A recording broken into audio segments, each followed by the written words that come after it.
Hello friends, हम लोग बात करेंगे पीटी एग्ज़ाम के बारे में जिसे यूपी ट्रिपल सी कंडक्ट करवाने वाला है 28 और 29 तारीख को। जिन जिन लोगों को इस एग्ज़ाम में अपीयर होना है उन सभी लोगों की अच्छी प्रिपरेशन हो गई होगी। लेकिन जो सबसे इम्पोर्टेंट पार्ट है वो अब चालू होता है कि हम किस तरीके से एग्ज़ाम को अटेम्प्ट करें जिससे हमारे मैक्सिमम मार्क्स जनरेट हो जाएं। मैंने लास्ट दोनों टाइम पीटी एग्ज़ाम दिया था और मेरे 99 परसेंटाइल के ऊपर आए थे। तो मैं आपको बताऊंगा कि मैंने किस तरीके से अटेम्प्ट किया था जिससे मार्क्स जो है वो ज़्यादा से ज़्यादा आ सके। देखिए, सबसे पहले तो हमें पैटर्न समझना होगा कि इस पीटी के एग्ज़ाम में आता क्या क्या है। तो इस पीटी के एग्ज़ाम में मैथमेटिक्स आती है, रीजनिंग आती है, हिंदी, इंग्लिश और जीएस का पार्ट होता है। 2 घंटे एग्ज़ाम होता है और 2 घंटे के एग्ज़ाम में ऑफलाइन एग्ज़ाम होता है जिसमें हमको बबल्स भी उसके फिल करने होते हैं। तो सबसे पहले तो हमको अपना उसी 2 घंटे में टाइम ड्यूरेशन डिवाइड कर लेना होगा कि हमको किस टाइम ड्यूरेशन में क्या क्या करना है। हमें लास्ट के 15 मिनट्स तो बबल फिल करने के लिए चाहिए। अब हमारे पास जो टाइम बचा हुआ है वो 1 घंटा 45 मिनट का बचा हुआ है। अब इसी में हमको पूरा एग्ज़ाम जो है वो अटेम्प्ट करना है।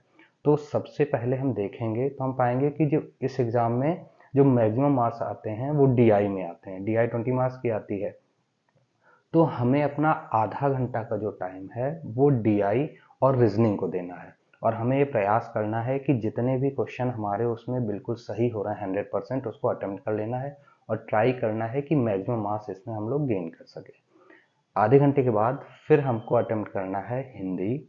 और हिंदी के बाद फिर इंग्लिश अटेम्प्ट करना है, क्योंकि हिंदी और इंग्लिश इसमें पैसे जाते हैं और पैसे को ईजिली सही किया जा सकता है। सबसे लास्ट में हमारा पार्ट आता है जीएस का। उस जीएस में सबसे पहले हमें स्टैटिक जीएस अटेम्प्ट करना है और उसके बाद फिर करंट अफेयर्स में जाना है। इस तरीके से हम अटेम्प्ट करेंगे तो हमारे जो विद इन टाइम ड्यूरेशन हमारा जो एग्ज़ाम है वो सही तरीके से हो जाएगा। और उसके बाद बबलिंग कर लेंगे। प्रयास ये करेंगे कि जो बबल हम लोग कर रहे हैं उसको हम जैसे हमारे 15-20 क्वेश्चन हो गए तो हमने उनको फिल कर लिया।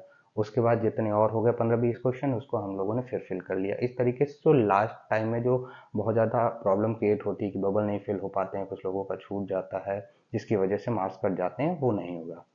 अब केवल एक दिन बचा हुआ है तो हम लोग उसमें अलग से तो कुछ हमको पढ़ना नहीं चाहिए। हम लोग उसमें और क्या कर सकते हैं जिससे हमारे कुछ नंबर बढ़ जाएं। इसमें हम लोग को केवल करंट अफेयर्स पढ़ना है। आप उसको रिवाइज कर सकते हैं। उसको रिवाइज और उसमें कुछ डिफरेंट टॉपिक्स हैं जिसको रिवाइज करने पर हमारे मार्क्स जनरेट हो सकते हैं अच्छे। जैसे कि G20 सम्मेलन हुआ है, उसको पढ़ ले। जो रिसेंट के टॉपिक है जो बहुत ज़्यादा इंपॉर्टेंट हैं, G20 हो गया, या जो SCO का जो शिखर सम्मेलन हुआ है उसके बारे में पढ़ना पड़ेगा। इसके अलावा जो प्रवासी भारतीय है, स्पोर्ट्स से रिलेटेड कुछ चीज़ें हैं, अगर उनको पढ़ लिया जाए तो हमारा करंट अफेयर्स वाला पार्ट काफ़ी हद तक सही हो जाएगा। 10 मार्क्स का आता है और उसको अटेम्प्ट किया जा सकता है इसलिए।